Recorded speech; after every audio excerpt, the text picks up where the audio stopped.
Ian Cameron, the chair of Parliament's Portfolio Committee on Police and the Democratic Alliance spokesperson on police, has survived an attack on his life. Two of his colleagues were injured. We are very fortunate to have him with us today. Welcome, Ian. Good morning. Thank you, Chris. Wow, I got a fright when I saw you. You must be in pain. Yeah, it feels a little bit more painful this morning. There's a little bit more swelling, and you can't see it very well on the camera. But two of my teeth are broken, so yeah, my teeth are quite sore. It's not a good clean break, if that makes sense. And so I'll be spending some quality time with the dentist later on today. Ian, please take us through the horror experience yesterday. Sure. So, Chris, it's not a very long story. We did a surprise visit at the Philippi Training Academy of the South African Police Service, and when we completed our visit, we were on our way back to the airport to drop Lisa, a fellow MP, at the airport. She was sitting in the back of the vehicle, and Nicholas Gotzel, my fellow MP, as well, sitting in the front next to me. I was driving and the road was quite congested. That part of Nyanga of Philippi East is problematic. Uh, I mean, I've been working in the area for over 5 years. I know the area well, and we know the risks there.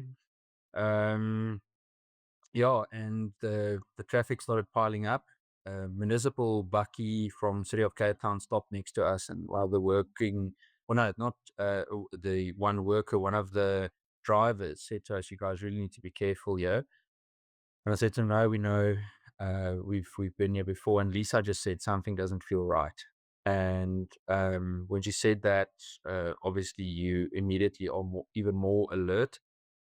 And it was in in a space of seconds. And they broke the window on my side. Um, and shortly after that, me and the guy that was trying to get in on my side was like, I was trying to keep him out, and he kept on coming and kept on like hitting. I don't know what he had.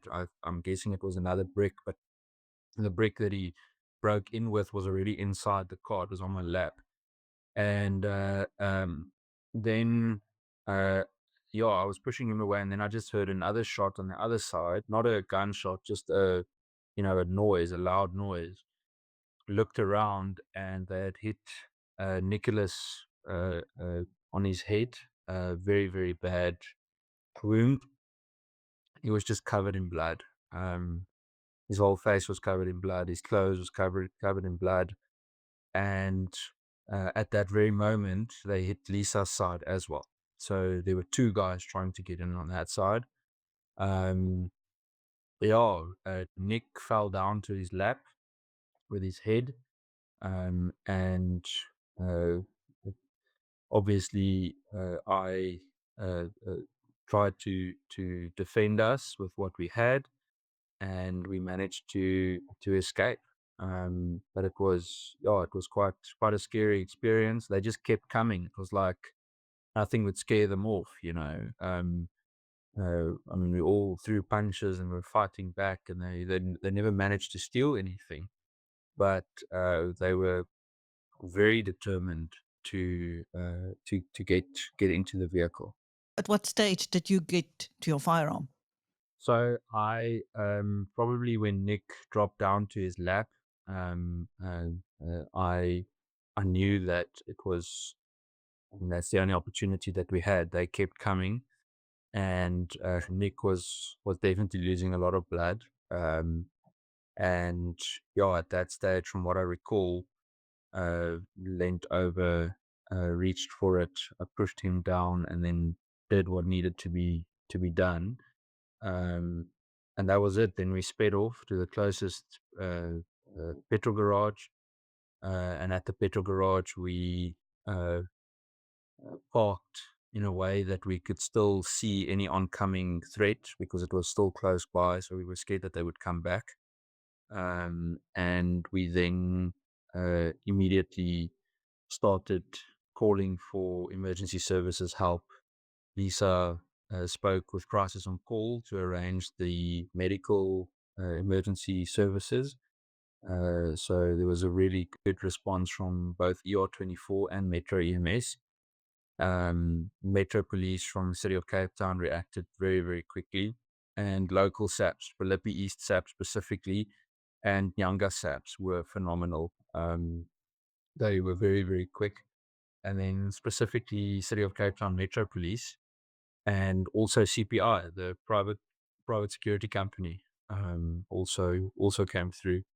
But yeah, I mean, initially, what was a humbling part of it is that people didn't know initially that it was us. So I mean, you just call for help, and it was really amazing to see the compassion and the just the enthusiasm with which everyone arrived there. How many of the attackers are under arrest now, Ian? So according to what I know, one is currently critical in hospital and under arrest, under police guard. The second one, so that first one is an 18-year-old. The second one is a 16-year-old that they arrested earlier this morning, and I'm told that they're busy tracing the third suspect. Ian,